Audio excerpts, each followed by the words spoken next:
It is easy to assume that the reason why most people that lose weight gain it back is because weight loss itself is just evil or toxic, right? And you can see why so many people just go to this mindset of like maybe I should just love and accept myself, even if I am 300, 250 pounds, 350 pounds, right? Even if this means that I'm going to have an early death, even if this means that the quality of my life is going to be way lower than it could be, I'm just going to choose to love myself so that I don't have to attempt this because I haven't really cracked it. So that is normally what happens, right? And I'm going to tell you a story. This is actually pretty sad. I had a client almost 10 years ago, early in my career, that lost 100 pounds working with me. Okay. And the beautiful thing was we got there by strength training. We got there by eating regular, good old foods. She wasn't taking, pills and this and that. Like she just did it, normal with lifestyle change. And as a matter of fact, when she accomplished that goal of losing 100 pounds, um, we had a call, we had a meeting actually, and we recorded this. I have it on video, where she literally said, "I I got here by loving myself. Like this is it. That is how I did it. Really, if you want to summarize this, if you want to ask me, how do you lose 100 pounds, especially when you're like 5 feet tall? I did it by loving myself, actually. Okay. But now, life happens. And obviously, I haven't worked with this person for a long time. And now they've gained it back and then some. Okay. So the power of your mind is such that you can sell yourself on anything. And usually we will choose to sell ourselves on a story that absolves us from responsibility, that allows us to not take ownership or accountability for our own actions, right? For example, recently this person sent me a message saying that, that everything that I did was very toxic, and it was hurtful, and obviously that is the sad part, not for me. It's the sad part for her, because this is how we stay stuck, right? Let me tell you what happens. So when we lose weight, I lost 80 pounds, and obviously it could be different for you. I have worked with over 3,000 women, usually busy women, 30, 40 or older, and what I can tell you is that it is very easy for us to change on the outside. It is very difficult for us to change on the inside. Okay. So it is way easier to lose 100 pounds than it is to recognize your own toxic traits, your own thoughts and beliefs that keep you behaving in a way that doesn't serve you. That is way harder.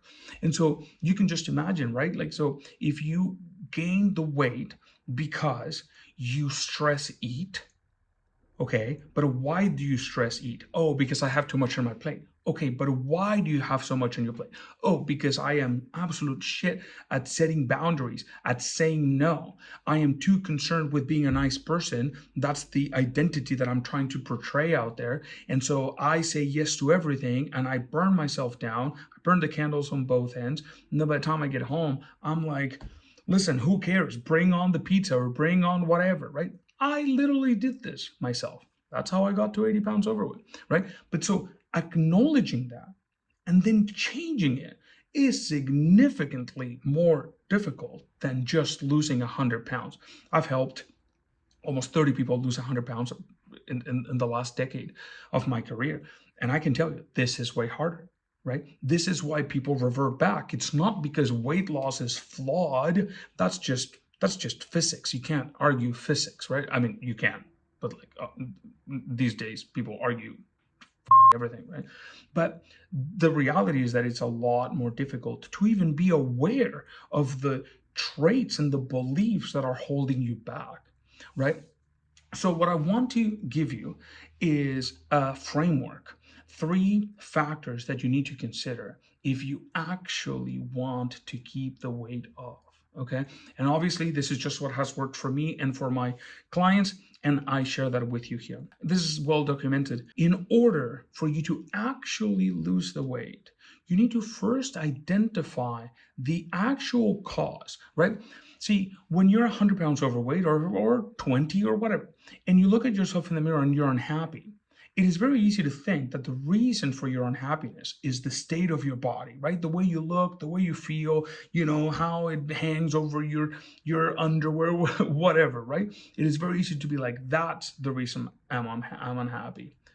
But that's not the reason. That's a symptom. Your weight, the number on the scale, how your body feels, that's a symptom of something else. So then you go back, right? You go, okay, so why is my body like this? You might say, oh, you're going to tell me that I shouldn't, that it's my food. Nope. The way in which you eat, your lifestyle is also a symptom. Okay. The way in which you eat and move your body is not the cause of your unhappiness. It's also a symptom. Okay, so you really, and this is what I help my clients achieve, is really get to the bottom of it, right? The bottom of it meaning, okay, you stress eat, but why? Oh, because I am absolute shit at setting boundaries, for example. Okay, why? Well, because I believe that if I am not the nicest, bubbliest person that will say yes to everything, that I am not worthy of love. Where did you pick that up? Where else is that showing up in your life? This is hard work. Nobody that I know just comes in with all of these answers. But the process, if this is to be successful, needs to take you there. The process itself, hopefully you go deeper and deeper and deeper as you start losing these physical layers of fat. You also start peeling that onion, right? To be like, why do I do that? This is a pattern. I've been here before. I've done this whole losing some weight and gaining it back over and over. Why? Right? Like, you need to be willing to go deep. And let's be honest, it's a lot easier to just be like, weight loss is toxic, than to be like, I am the cause of my problems. I am the issue. I am the one that doesn't see myself as worthy unless I do everything for everybody, even if it's on my own expense. That's a lot more difficult to do, right? So the framework that I want to give you in these 3 steps is really, so the first one is you need to identify the actual cause. You need to identify the belief that you hold that continues to keep you stuck, that allows you to continue behaving in these ways and making decisions that are clearly not serving you. For example, nobody gets to 250, 300 pounds, whatever it is, unless you're using food and not going for a walk, not moving your body. You know what I mean? So you're literally going out of your way to keep yourself stuck by continuing to choose that, right? And again, no judgment. I've been there myself, right? But if you actually want to solve this, step 1 is identifying the actual cause. What's the first domino piece that falls that then causes this cascade of events? Okay. Now, number 2, you need to be willing to let go of the you that you have been in order to become the you that is required. And that, my friends, is again exponentially more difficult than following a food plan, that tracking your calories, that going for a walk, that doing burpees and push-ups. We're talking checkers versus chess here, right? So the turn requires that you sit down and that you go, listen, me that I've been so far, this ain't working for me anymore. I can see where this is headed and I don't like it. It's going to be our demise. So we need to craft a new identity. And this is where obviously you got to go based on your values, right? If you even have them clarified, most of us would struggle with that. But you need to really figure out, okay, why have I been behaving in this way? What are the patterns? And who do I want to be instead? Because you got to remember this, you are not your thoughts or your beliefs. It is what we do that defines us, right? So if you think of yourself worthy, but then you go and behave as if you were less worthy than everybody else, Put yourself on the back burner when people ask you for help. But then you're going to get the result that somebody who believes and acts in accordance with that low sense of self-worth. I hope this is making sense. So you really need to go to like pen and paper, sit down and do the hard work of figuring out which you do you need to become. That, my friends, is where true change begins to happen. If you allow yourself to be a grown-up about it, to take ownership for the things that you can control, instead of blaming the industry, your personal trainer, tracking calories as the little demon that left you no choice but to gain the weight back and be messed up. That doesn't serve you. And then number 3, finally, you need to change your environment. You need to, at the very least, as you decide, okay, you know what? I've been a bit of a doormat. I, somewhere along the lines, picked up that if I wasn't what everybody else wanted me to be, even at my own expense, that I wasn't worthy of love. I picked that up somewhere along the way. Somebody told me, somebody, gave me props when I did something for someone else, even though my life was falling apart. And so I learned, oh, that's how you get praise, love, and attention. Okay, so I'll continue behaving in that way. Somewhere I picked it up. But it is time to change that. And so you start changing your environment, either by removing yourself and surrounding yourself with people that get it, or you go to your current relationships with your boss, with your partner, with your mom, with your sister, and you say, no more. This is who I am. This is who I'm going to be. So there's going to need to be some changes in how we relate to each other if you like to be in my life. How hard is that? That's a lot harder than tracking your calories, isn't it?